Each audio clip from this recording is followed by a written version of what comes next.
Good morning everyone and welcome to online class. तो चलिए आज के जो है क्लास स्टार्ट करते हैं। चैप्टर नंबर 5 स्टार्ट किए थे, मैग्नेटिज्म एंड मैटर। ठीक है, तो ये चौथा पार्ट है। तो चलिए आज हम देखते हैं भूचुंबकत्व के बारे में। ठीक है, भूचुंबकत्व या पार्थिव चुंबकत्व। भूचुंबकत्व या पार्थिव चुंबकत्व। ठीक है, ये क्या होता है? आवाज क्लियर है ना? आवाज सुनाई दे रही है कि नहीं? बताइए। Yes sir.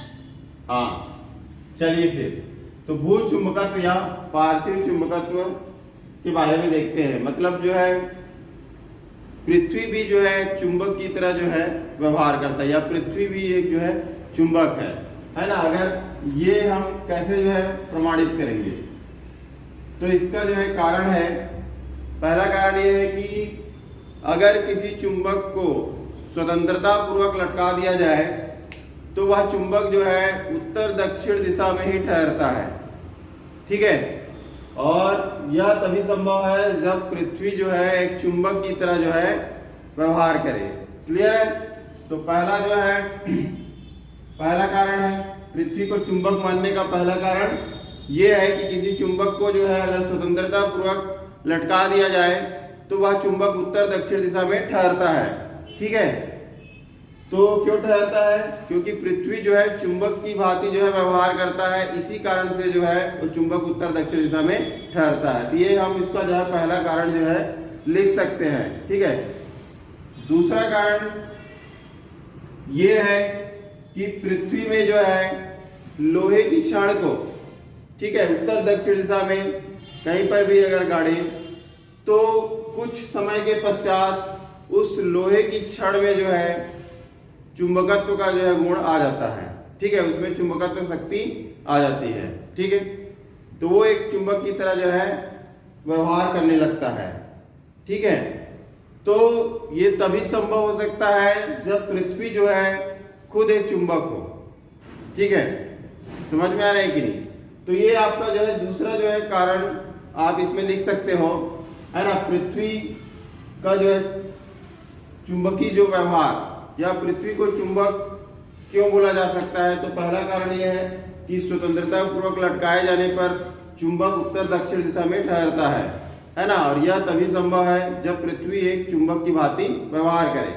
दूसरा कारण है कि अगर लोहे की छड़ को आप पृथ्वी में कहीं पर भी अगर गाड़ देते हैं और कुछ समय के पश्चात जो है देखें तो उसमें जो है चुंबकत्व का जो है गुण आ जाता है। ठीक है, और यह तभी संभव है जब पृथ्वी चुंबक की भांति जो है व्यवहार करे। तीसरा जो कारण है, तीसरा कारण यह है कि जैसे कि हम देखें कि ये मान लेते हैं चुंबक है, ये चुंबक एस जो है ध्रुव है। अब इसमें हम बल रेखाएं अगर खींचें तो एन ध्रुव से जो है एस ध्रुव की ओर जो है बल रेखाएं जो खींची जा सकती है। ठीक है, इस प्रकार से जो है बल रेखा जो है खींची जो है जाती है। क्लियर है? एन से जो है एस ध्रुव की ओर जो है बल रेखा जो है खींची जो है जाती है। तो ये बल रेखा जो खींची जो जा रही है ना, ये चुंबक के जो है चुंबकीय क्षेत्र, मतलब एक बिंदु ऐसा आता है, एक पॉइंट ऐसा आता है जहां पर जो है चुंबक का जो चुंबकीय क्षेत्र है वो किसी अन्य चुंबक के चुंबकीय क्षेत्र से जो है संतुलित हो जाता है। ठीक है, और जहां पे संतुलित होता है उसे उस बिंदु को कहते हैं उदासीन बिंदु कहा जाता है। उसको उदासीन जो है बिंदु, ठीक है, उदासीन जो है बिंदु कहा जाता है। मान लेते यहाँ पर भी अगर है और इसको अगर मिला दिया जाए तो ये आपका जो है उदासीन केंद्र है ना। चुंबक के जो है मध्य जो केंद्र है उसको क्या बोलेंगे हम? उदासीन जो है केंद्र, या उसको भी उदासीन जो है बिंदु। तो ये जो है आपका जो है उदासीन जो है रेखा है। क्लियर, समझ में आ रहा है कि नहीं? तो यहाँ पर चुंबक का जो चुंबकीय जो क्षेत्र है, ठीक है, उस क्षेत्र को कोई अन्य चुंबक के चुंबकीय क्षेत्र के द्वारा जो है संतुलित किया जा रहा है, और जिस बिंदु पर वो संतुलित हो रहा है उस बिंदु को कहा जा रहा है उदासीन जो है बिंदु। मतलब जब हम चुंबकीय बल रेखाएं जो खींचते हैं तो हमको एक उदासीन बिंदु जो है प्राप्त होती है, ठीक है। और वह बिंदु जो है चुंबकीय क्षेत्र चुंबक के द्वारा जो उत्पन्न जो क्षेत्र है ना, उसको किसी अन्य चुंबक के द्वारा उत्पन्न क्षेत्र के द्वारा संतुलित किया जा रहा है। अब बताइए कि ये जो चुंबक है यहाँ पे रखी हुई है, इसके आसपास कोई और अन्य कोई चुंबक है क्या? नहीं है।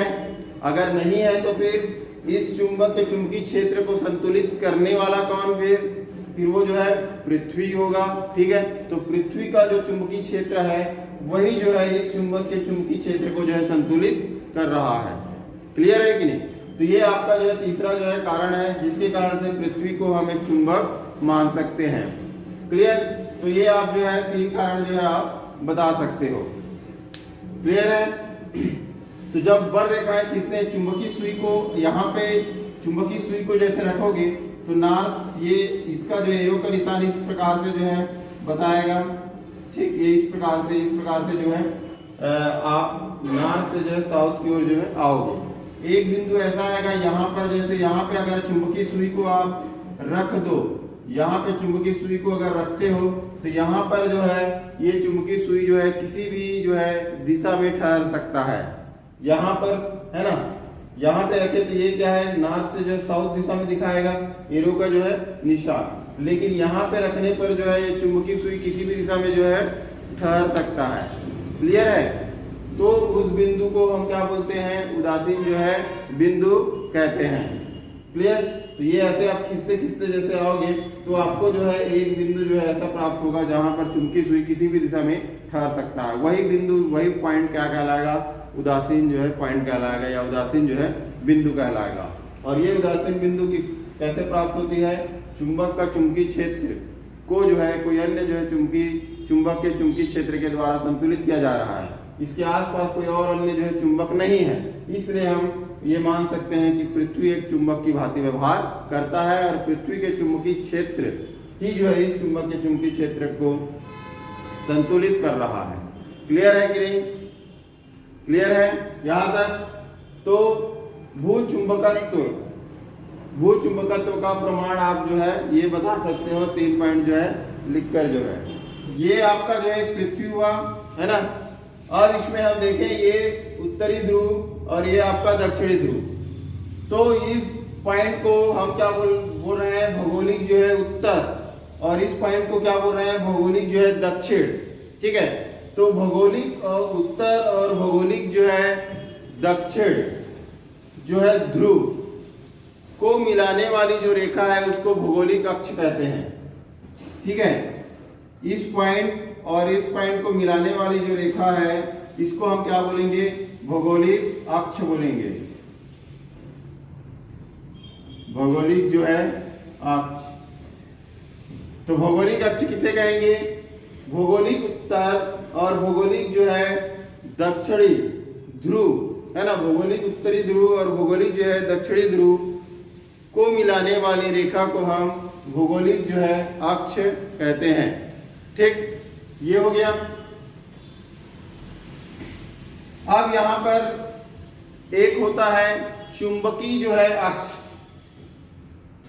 तो यहां पर देखें हम चुंबकीय ध्रुव, है ना, भू चुंबकीय जो है ध्रुव, भू चुंबकीय जो है उत्तरी ध्रुव, भू चुंबकीय उत्तरी ध्रुव, और यहां पे होता है भू चुंबकीय जो है दक्षिणी ध्रुव। भू चुंबकीय जो है ये उत्तरी ध्रुव है और ये भू चुंबकीय क्या है? दक्षिणी ध्रुव है। तो भू चुंबकीय उत्तरी ध्रुव और भू चुंबकीय दक्षिणी ध्रुव को मिलाने वाली रेखा को हम क्या बोलेंगे? भू चुंबकीय जो है अक्ष, ठीक है। जैसे इसको भौगोलिक अक्ष बोले थे, इसको भू चुंबकीय अक्ष जो है कहेंगे या चुंबकीय अक्ष है ना, भू पृथ्वी का जो चुंबकीय अक्ष, इसको हम इस प्रकार से बताएंगे। ठीक, ये हो गया। इसको जो है भौगोलिक नॉर्थ, है ना, और ये आपका जो है भौगोलिक जो है साउथ, इसको कहते हैं। भौगोलिक उत्तर और जो है भौगोलिक जो है दक्षिण जो है इसको कहा जाता है। और ये जो है चुंबक, भू चुंबकी जो है नॉर्थ ध्रुव, मतलब कि आपका जो है एम एन कर लीजिए और इसको जो है एम एस कर लीजिए। क्लियर है? आप देखिए, है ना, एकदम ध्यान से सुनिएगा, एक बार में क्लियर हो जाएगा। तो भौगोलिक जो है उत्तरी ध्रुव और भौगोलिक दक्षिणी ध्रुव को मिलाने वाली रेखा को हम क्या बोलते हैं? भौगोलिक अक्ष कहते हैं। क्लियर? भौगोलिक अक्ष किसे कहते हैं? लिख लोगे आराम से। उसी प्रकार जो है भू चुंबकीय उत्तरी ध्रुव और भू चुंबकीय दक्षिणी ध्रुव को मिलाने वाली रेखा को हम भू चुंबकीय जो है अक्ष कहते हैं। ठीक है, तो इसको कहेंगे, इसको क्या कहेंगे? भू चुंबकीय जो है अक्ष, भू चुंबकीय जो है अक्ष कहेंगे। ठीक, और ये वाला क्या है? भौगोलिक जो है अक्ष। क्लियर है? अब देखते हैं भौगोलिक जो है यमयोत्तर क्या होता है। भौगोलिक जो है यमयोत्तर, भौगोलिक जो है यमयोत्तर, और एक है भू चुंबकीय जो है भू चुंबकीय यमयोत्तर, भौगोलिक यमयोत्तर और भू चुंबकीय यमयोत्तर जो है इसे कहते हैं। अच्छा, एक चीज याद रखिएगा, यहां पर जो है ये भौगोलिक जो है उत्तरी ध्रुव है, ये भौगोलिक दक्षिणी ध्रुव है। ठीक है, और इसको मिलाने वाली रेखा क्या कहला रही है? भौगोलिक अक्ष कहला रही है। अब यहाँ पर भू चुंबकीय जो है उत्तरी ध्रुव यहाँ पर है और भू चुंबकीय दक्षिणी ध्रुव यहाँ पर है। ठीक है, मतलब ये दोनों जो रेखा है या ये दोनों अक्ष जो है वो संपाती नहीं है, बल्कि कुछ डिग्री पे जो है ये मतलब थोड़ा सा जो है हट के है ना, और इसके बीच जो कोण है, एंगल जो है वो 11.3 डिग्री का जो है एंगल है। ठीक है, 11.3 डिग्री का जो है कोण है इन दोनों के बीच में, है ना। जैसे कि हम किसी चुंबक को जो है स्वतंत्रता पूर्वक लटकाते हैं तो हम क्या कहते हैं कि चुंबक नॉर्थ साउथ दिशा में जो है ठहर जाता है। ठीक है, मान लेते हैं ये चुंबक है, इस चुंबक को स्वतंत्रता पूर्वक जो है लटका दिया गया है, तो ये कौन सी दिशा में ठहरता है? नॉर्थ और साउथ दिशा में जो है ठहर जाता है। ठीक है, तो ये जो नॉर्थ जो दिशा जो बोल रहे हैं, ये नॉर्थ, ये उत्तरी ध्रुव जो उत्तरी जो दिशा जो बोल रहे हैं, ये दिशा ये वाली नहीं है ना। ये दिशा कौन सी? ये वाली नहीं है, तो फिर कौन सी है? ये वाली है। ठीक है, क्योंकि भू चुंबकीय उत्तरी ध्रुव यहाँ पर है, मतलब जब हम चुंबक को स्वतंत्रता पूर्वक लटकाते हैं तो ये नॉर्थ साउथ दिशा में जो ठहर जाता है, उत्तर दक्षिण दिशा में जो ठहरता है वो इस प्रकार से ठहरता है। ठीक है, इधर चुंबक का जो है एन ध्रुव होता है और इधर चुंबक का जो है एस ध्रुव होता है। क्लियर? ये जबकि पृथ्वी का जो है आपका उत्तरी ध्रुव ये है और दक्षिणी ध्रुव क्या है? ये है ना। तो अभी तक हमारे दिमाग में यही था कि जब चुंबक जो को स्वतंत्रता पूर्वक लटकाते हैं तो चुंबक उत्तर दक्षिण दिशा में ठहरता है, मतलब कि उत्तरी ध्रुव की ओर ठहरता होगा, और दक्षिण दिशा मतलब दक्षिणी ध्रुव की ओर जो है ठहरता होगा, है कि नहीं? लेकिन ऐसा नहीं है। यहाँ पर भू चुंबकीय उत्तरी ध्रुव और भू चुंबकीय दक्षिणी ध्रुव जो है ये आपका भौगोलिक उत्तरी ध्रुव और भौगोलिक दक्षिणी ध्रुव से 11.3 डिग्री जो है खिसका हुआ है। ठीक है, थोड़ा सा जो है साइड में है, एक दूसरे के संपाती नहीं है कि दोनों अक्ष एक दूसरे के ऊपर ऐसे नहीं है ना। अगर होता तब हम बोलते, तो ये थोड़ा सा जो है ना, यहाँ पे क्लियर कर लीजिए अभी। ठीक है, अगर आप चुंबक के डायरेक्शन से अगर जा रहे हो अगर आपको उत्तरी ध्रुव यहाँ पे पहुंचना है मान लो, और आपको रास्ता नहीं पता है, तो चुंबक के डायरेक्शन से आप जा रहे हो तो चुंबक उत्तरी ध्रुव दिखाएगा, तो आप पहुंचोगे कहाँ, यहाँ पर पहुंचोगे आप 11.3 डिग्री जो है पहले पहुंचोगे। ठीक है, मतलब आपको जो है यहाँ तक जाने के लिए और मेहनत करना पड़ेगा। समझ में आ रही है कि नहीं? तो ये दोनों जो पॉइंट है वो एक ही पॉइंट नहीं है, अलग अलग पॉइंट है ना? समझ में आया क्या?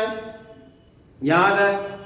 तो भौगोलिक उत्तर और भौगोलिक जो दक्षिणी जो ध्रुव है, और भूचुंबकीय उत्तर और भूचुंबकीय जो दक्षिणी ध्रुव है, वो एक दूसरे के संपाती नहीं है ना? 11.3 डिग्री के कोण से वो जो है झुकी हुई है। क्लियर है?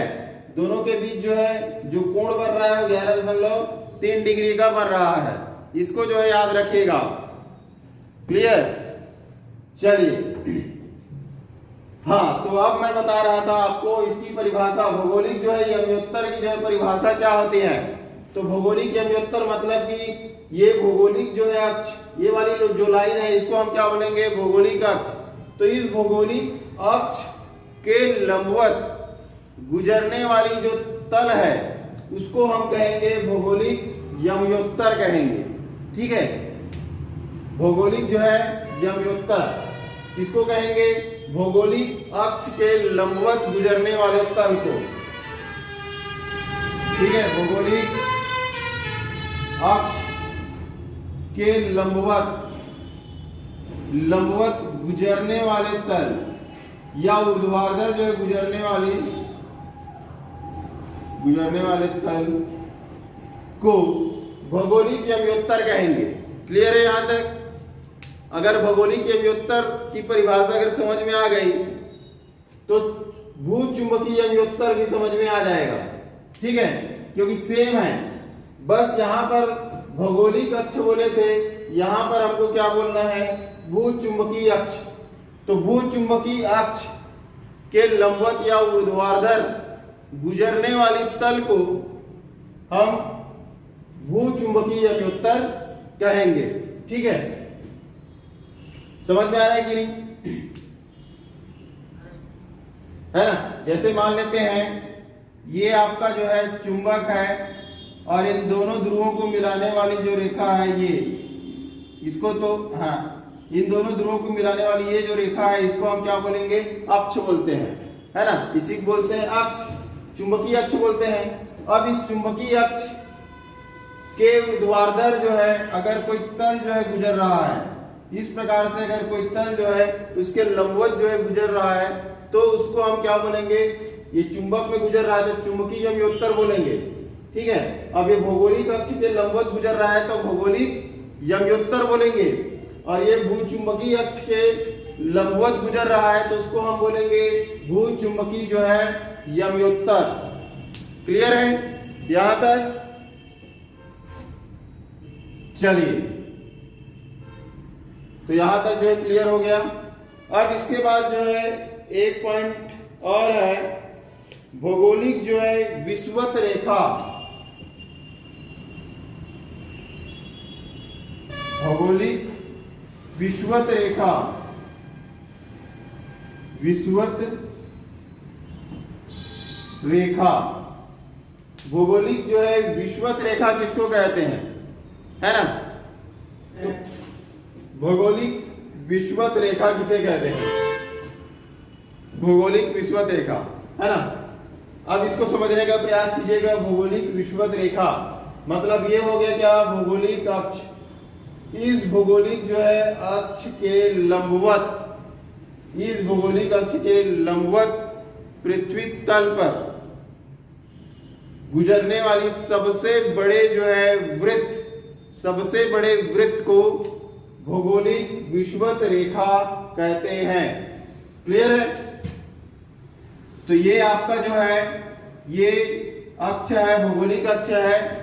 इस भौगोलिक जो है अक्ष के जो है लंबवत, भौगोलिक अक्ष के जो है लंबवत जो है पृथ्वी तल पर गुजरने वाले सबसे बड़े वृत्त, सबसे बड़े वृत्त को, मतलब यहां से जो है ये गुजरने वाली जो सबसे बड़ी जो वृत्त है, ये इस वृत्त को हम कहेंगे भौगोलिक विषुवत रेखा। क्लियर है? भौगोलिक क्या बोलेंगे, विषुवत रेखा। अब जिस प्रकार से इसकी परिभाषा हम दिए हैं सेम टू सेम इसकी परिभाषा देंगे, भू चुंबकीय विषुवत रेखा। भू चुंबकीय जो है विषुवत रेखा, इसको इसकी परिभाषा कैसे दोगे, भू चुंबकीय विषुवत रेखा। ये भी जो है सेम जैसे इसकी परिभाषा दिए थे उसी प्रकार सेम टू सेम इसकी परिभाषा भी हम देंगे। तो इसकी परिभाषा क्या हो जाएगी कि भू चुंबकीय अक्ष, भू चुंबकीय अक्ष के लंबवत, भू चुंबकीय अक्ष के लंबवत पृथ्वी तल पर सबसे बड़े वृत्त को हम भू चुंबकीय विषुवत रेखा कहते हैं। अब इसका चुंबकीय अक्ष ये है, तो इससे गुजरने वाली जो सबसे बड़ी जो आपका सबसे बड़ा जो वृत्त होगा वो इधर से होगा, ठीक है, ये इस प्रकार से, ये ठीक है। तो इसको हम बोलेंगे भू चुंबकीय विषुवत रेखा। ये वाला जो पॉइंट है इसको हम बोलेंगे भू चुंबकीय जो है विषुवत रेखा, और ये वाला जो है इसको हम कहेंगे भू चुंबकीय जो है ये भौगोलिक विषुवत जो है रेखा बोलेंगे, ठीक है। तो इसको हम बोलेंगे भौगोलिक विषुवत रेखा और इस वाले वृत्त को हम बोलेंगे भौगोलिक जो है चुंबकीय विषुवत रेखा, ठीक है, भू चुंबकीय विषुवत रेखा। क्लियर हुआ क्या इनकी परिभाषा, ठीक है। तो एक बार मैं और इसको जो है बता देता हूं, ध्यान से जो है सुनिएगा। ये जो पृथ्वी का जो उत्तरी ध्रुव है इसको भौगोलिक उत्तर बोलते हैं, और ये पृथ्वी का दक्षिणी ध्रुव है इसको भौगोलिक दक्षिण बोलते हैं। तो भौगोलिक उत्तरी ध्रुव और भौगोलिक जो है दक्षिणी ध्रुव को मिलाने वाली रेखा जो है उसको भौगोलिक अक्ष कहते हैं। मिलाने वाली रेखा, यहां से यहां तक मिलाने वाली जो रेखा है उसको क्या बोलेंगे, भौगोलिक अक्ष कहते हैं। क्लियर है। दूसरा है भू चुंबकीय जो है उत्तरी ध्रुव और भू चुंबकीय दक्षिणी ध्रुव को मिलाने वाली जो रेखा है उसको हम कहेंगे भू चुंबकीय अक्ष। तो ये वाली जो लाइन है इसको हम क्या बोलेंगे, भू चुंबकीय अक्ष कहेंगे। क्लियर हुआ यहां तक, ठीक है। अब उसके बाद तीसरा मैं बताया हूं भौगोलिक जो है यमयोत्तर।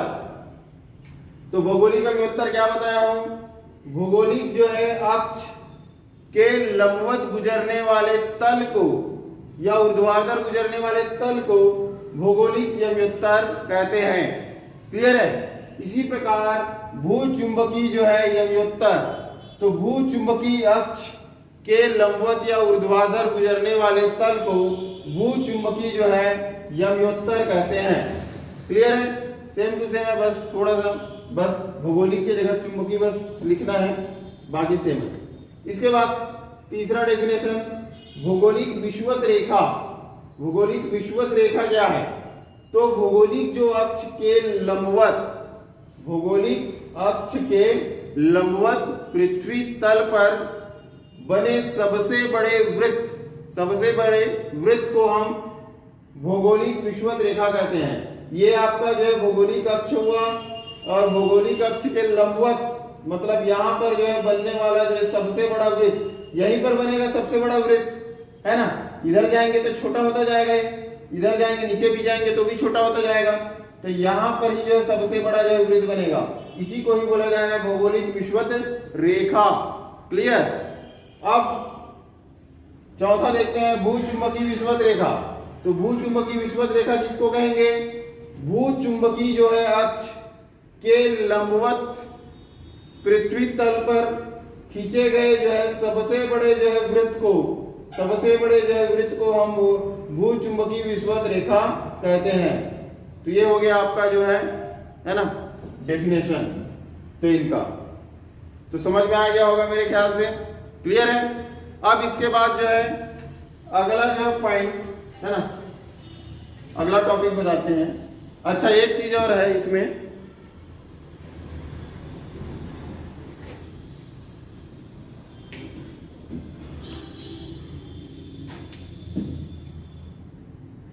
ये आपका जो है पृथ्वी है ना, और ये वाला जो ध्रुव है ये आपका जो है भौगोलिक उत्तरी ध्रुव है, और ये जो है भौगोलिक जो है दक्षिणी ध्रुव है।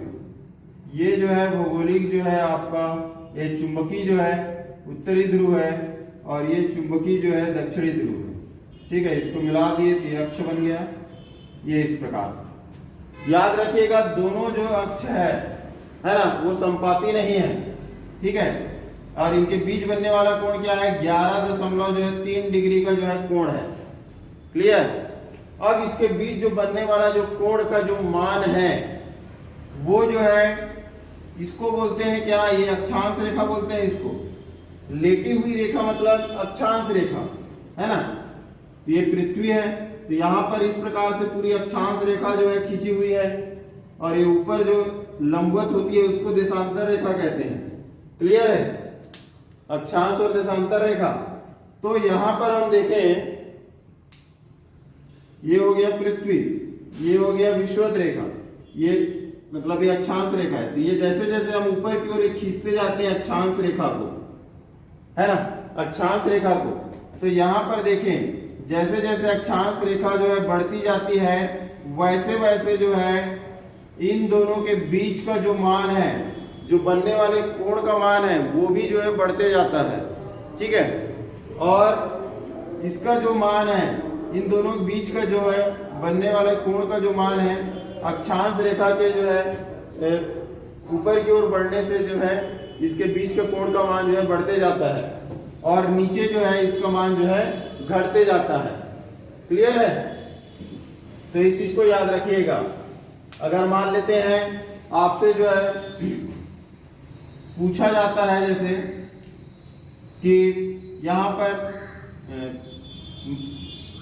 मान लेते हैं यहां पर कोई, जैसे कि इंडिया का कोई देश है ना, इंडिया का कोई भी जो है देश है, देश बोलता हूँ, कोई भी जो स्टेट है, ठीक है, उसका जो नाम या किसी सिटी का जो है नाम अगर जो है ले दिया गया है ना, जैसे कि मान लेते हैं ये हमारा जो है,